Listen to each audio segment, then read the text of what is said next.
Fan মার্কেটের নাগরিক কল্যাণ কমিটির পুজো। এবছর তাদের যে বিষয় ভাবনা তার মধ্যে রয়েছে জলরাজ।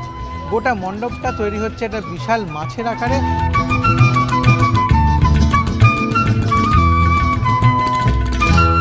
এবারে আমরা একটা থিম দিয়েছি জলরাজ। এতে একটা খুব বড় মাছ করছি আমরা।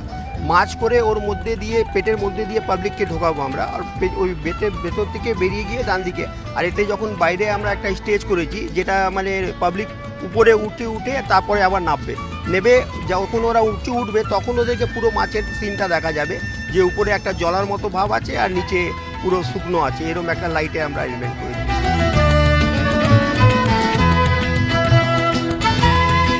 ছোটদের জন্য বিশেষ আকর্ষণের বিষয়বস্তু হয়ে উঠবে এই মণ্ডপ, কেননা একটা বিশাল বড় মাছ তৈরি হচ্ছে গোটা মণ্ডপটা, এবং তার অর্ধেকটা রয়েছে যেরকম জলে, তেমনি অর্ধেকটা বাইরে বেরিয়ে রয়েছে। দর্শকরা এভাবেই দেখতে পাবেন গোটা মণ্ডপকে, এবং তারপর ধীরে ধীরে তার ঢুকে যাবেন একেবারে মণ্ডপের ভেতরের অংশে, যেখানে ঠাকুর রয়েছেন। আর সব মিলিয়ে এবছর এই ওয়েলিংটন ফ্যান মার্কেটের পুজো একটা অন্য মাত্রা পাবে।